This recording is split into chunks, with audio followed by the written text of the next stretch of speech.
নমস্কার বন্ধুরা, অনেক দিন পর আমাদের চ্যানেলে আবার নতুন ভিডিও নিয়ে আমরা আসলাম। বেঙ্গল কুইজিনে আপনাদের স্বাগত। আজকের রেসিপি পটলের পুর ভাজা। আমার ব্যস্ততার কারণে আমাদের আর ভিডিও পাঠানো হচ্ছিল না, তো আজকের রেসিপি চলুন শুরু করা যাক। আমাদের যেহেতু কোনো প্ল্যান ছিল না এই ভিডিওটা করার, তাই জন্য মা সব কিছু আগে থেকে রেডি করে রেখেছিল। তো আমাদের পটলগুলোকে এভাবে কেটে নিতে হবে এক ফালি দিয়ে, এবং চোখলাগুলো ভালো করে ছাড়িয়ে নিতে হবে। তারপর এই পটলের দানাগুলোকে একটা পিলারের সাহায্যে বের করে নিতে হবে। মা বের করছিল, তো আমি বললাম হঠাৎ করে যে নতুন রেসিপি বানাচ্ছে, যেমন তাহলে একটু দাঁড়াও। মা এখন ফোন দেখে, নতুন ফোন দেখতে শিখেছে, তো টুকটাক রেসিপি দেখে যা পারে আর কি, তো আমাদেরকে করে খাওয়া যতটা সম্ভব হয়। তো আজকে এই রেসিপিটা ওরমভাবে ফোনে কোথাও একটা দেখেছিল, তো দেখে আমাকে বললো যে মনে তাহলে এটা বানাই আজকে। আমি বললাম ঠিক আছে, কোনো ব্যাপার না, চলো খাই। তো মা দেখিয়ে দিচ্ছে দানাগুলো কীভাবে পিলারের সাহায্যে বের করছিল। তো এরমভাবে দানাগুলো বের করার পর এই যে আমাদের রেডি হয়ে গেছে। আমরা একটাই দেখালাম।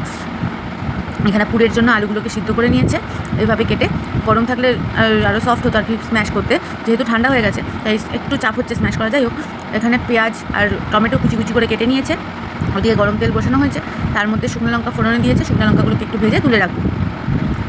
তো এখানে আপনারা কাঁচা লঙ্কাও ব্যবহার করতে পারেন। এরপর রেসিপির মধ্যে এবার ওই তেলের মধ্যেই পেঁয়াজ কুচিগুলো ছেড়ে দেবো, এবং কিছুক্ষণ বাদে টমেটো কুচিগুলোও দিয়ে দেবো।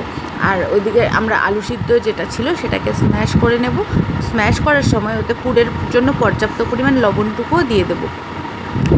এই যে আমাদের আলু স্ম্যাশ রেডি। এবার এটাকে কড়াইতে দিতে হবে, কড়াইতে দিয়ে দেবো।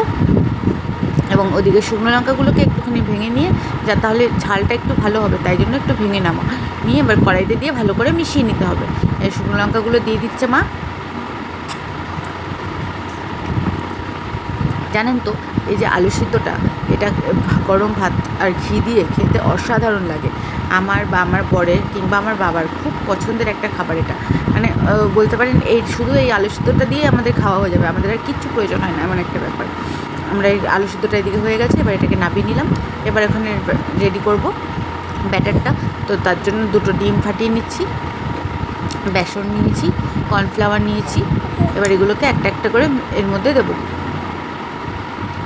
লবণ দিয়ে দিলাম এর মধ্যে, 2 চামচ, একটুখানি হলুদ,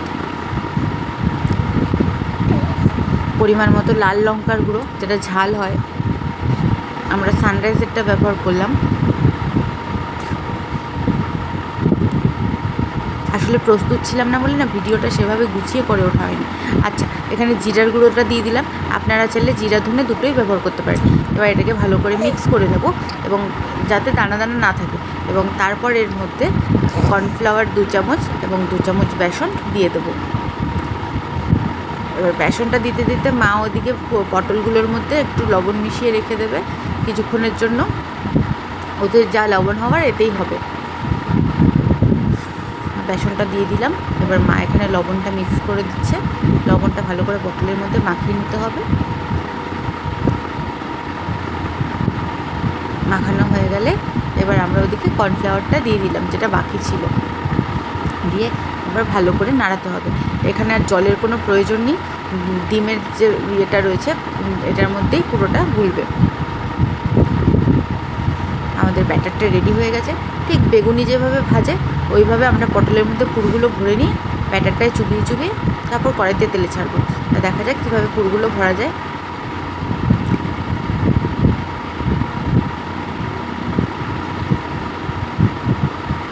কয়েকটা আমি রেডি করে রেখেছি, আর এটা আমি এক হাতে দেখাচ্ছি। খুব অসুবিধা হচ্ছে এক হাতে, যার জন্য ভিডিওটা যেহেতু এক হাতে হচ্ছে তাই আরেক হাতে দেখাতে একটু অসুবিধা হচ্ছে। ঠিক আছে, চাপ নেই তাতে কোনো। বাকিটা মা করে দেবে এখন। ওইদিকে আমাদের বাবুসোনা আমাদের ঘরে নতুন অতিথি দিয়েছে, তো ও ছিল না, নাহলে আগের ভিডিওগুলো তো সব ওই করে, আমার হাজব্যান্ড। তো আজকে এটাও সম্পূর্ণ ওর সারপ্রাইজ ছিল, মানে ও জানতোই না যে আমি ভিডিও করছি। এবার ও এসছে পরে, ওই জন্য আমাদের কেলুসোনা ওকে দেখে ওরকম চিৎকার করছিল, লাফালাফি করছিল। তো এইদিকে আমাদের পুরগুলো রেডি হচ্ছে। পুরগুলো ভরা হয়ে গেলে পরে তারপর আমরা ব্যাটারে চোবাবো। আমাদের পুর রেডি। ওদিকে তেল গরম হতে বসিয়ে দিয়েছে। এবার আমরা এগুলোকে ভাজবো, তাহলে আমাদের রেসিপি কমপ্লিট।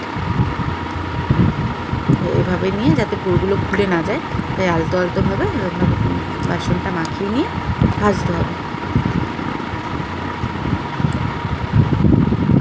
আমার তো এখনই দেখে লোভ লাগছে, খেতে কেমন হবে কী জানি। এই যে আমাদের ভাজা রেডি। আপনাদেরকে ভেতরটা দেখাচ্ছি। প্রচণ্ড পরিমাণ গরম থাকার জন্য আমি ভালো করে ধরতেও পারছি না, তাহলে দেখাতে পারতাম। এর মধ্যে একটু সুজি বা চালের গুঁড়ো দিলে ব্যাপারটা আরও ক্রিস্পি হতো। আমরা এটা ভুলে গেছি দিতে, এটা দেওয়া যেতে পারে। আমাদের পটলের পুর।